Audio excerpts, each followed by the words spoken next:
Real English isn't about speed, it's about connection. Let's link your English. Here we go. Hello, everyone. Welcome to Quick Speak Q&A. Wow, Liam, last time we talked about real English. I really liked it. But today, I'm curious.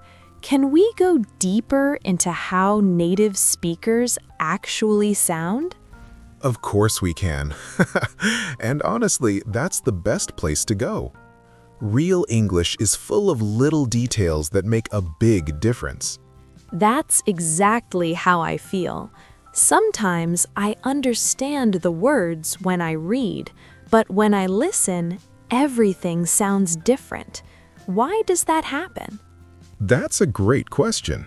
And the simple answer is, spoken English is not the same as written English. Native speakers don't pronounce words one by one. They connect sounds to keep the rhythm smooth and natural. So it's not that they're speaking wrong, they're just speaking naturally. Exactly. Nothing is wrong, it's just real-life English. And one of the biggest reasons for that difference is something called linking. Linking. I've heard that word before, but what does it really mean? Linking is when the final sound of one word connects to the first sound of the next word. Instead of stopping, the sound keeps going. Oh, so that's why sometimes I think a word disappears. Yes, that's very common. The word doesn't disappear, it just becomes part of the next sound. Can you give me a very simple example? Sure. Think about the phrase, pick it up. In natural speech, we don't say, pick it up.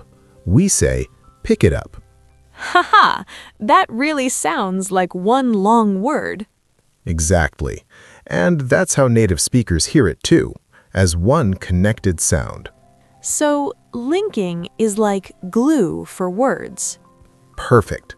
That's one of the best ways to describe it. Linking is the glue that holds spoken English together. Okay, I like that image. Can we try another example? Of course. Take turn on. Instead of separating the words, we say turn on. Wow, I hear that all the time, but I never noticed it clearly. That's normal. Once someone points it out, your ears start waking up. Does linking always happen the same way? Not exactly. There are a few common patterns. One very common one is when a word ends with a consonant sound and the next word starts with a vowel sound. And what happens in that case? The consonant sound moves forward. For example, check it out becomes check it out. So the T doesn't really stop, it just travels. Exactly. Another one is put it in, which becomes put it in. That explains so much.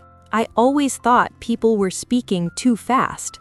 That's a very common belief, but speed is not the real issue. Smoothness is. Interesting. But what about when both words end and start with vowels? That's even harder for me. That's another great question. When one word ends with a vowel sound and the next one starts with a vowel sound, native speakers often add a small linking sound. Add a sound? Even if it's not written? Yes, spoken English adds sounds to avoid awkward pauses. For example, go on becomes go on. Wow, so that W sound is not written, but it's spoken. Exactly. Another example is I agree. We usually say, I agree. So it's not really two separate words anymore. Right. It becomes one sound unit. That's how spoken English works. Can we try a few more of those? Sure. Do it becomes do wit, and she is becomes she-z. Now I can't stop hearing it. That's actually a very good sign. Awareness is the first step. Okay, linking makes sense now, but I've also heard people say words differently, like shorter. Why is that? That brings us to the next important point: reduction. Reduction, meaning sounds become weaker? Exactly. In English, not all words are equally important. Some words carry meaning, and others support the sentence. So, English chooses what to highlight. Perfect way to say it. Content words are stressed. Function words are reduced. Can you give me examples of reduction? Of course. Want to often becomes wanna. Going to becomes gonna. Have to becomes hafta. Oh, so when someone says, I'm gonna eat, it's just, I'm going to eat. Exactly. Same meaning, same grammar, just natural speech.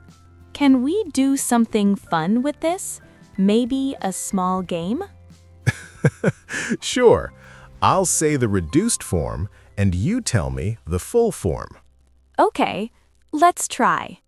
Gonna. Going to. Perfect. Wanna. Want to. Nice. Hafta. Have to. Excellent. You're already training your listening brain.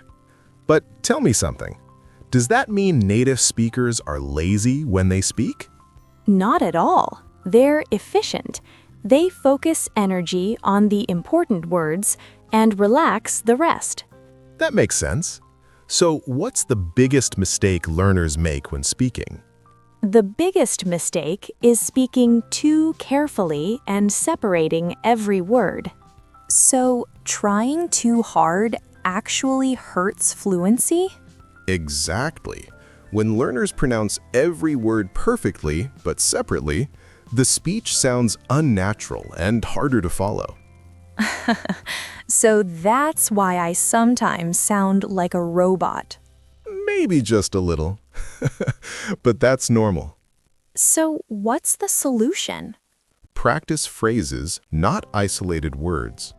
Can you explain that more clearly? Sure.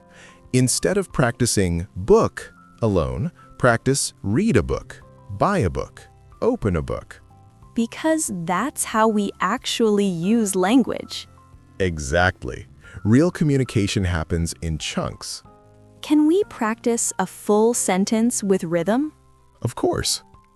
Repeat after me. I'm gonna pick it up. I'm gonna pick it up. Very good.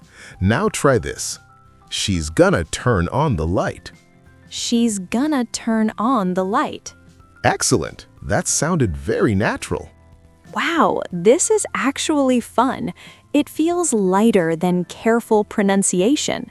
That's because you're following the rhythm instead of fighting it. Can we do a mini conversation? Sure. Listen. Do you want to go out? Yeah, I agree. Let's turn on the car. That was great. I feel much more confident now. And that's the goal. Linking is not about speed, it's about flow. So the secret is connect sounds, reduce weak words, and respect the rhythm. Exactly. And when you do that, listening becomes easier too. I feel like I'll watch movies differently now. That's perfect. Watch, listen, and notice the connections. Like a sound puzzle. Exactly. And the more puzzles you solve, the better you get. Thank you, Liam. This was really helpful. Anytime, Emma. Keep practicing chunks, not single words, and trust the rhythm. I'm excited to keep learning. And we're not done yet. In the next episode of Quick Speak, we'll talk about stress, intonation, and how emotion changes pronunciation. That sounds amazing. So, keep practicing what you learned today and join us in the next episode of Quick Speak. See you next time. See you soon, and keep speaking real English.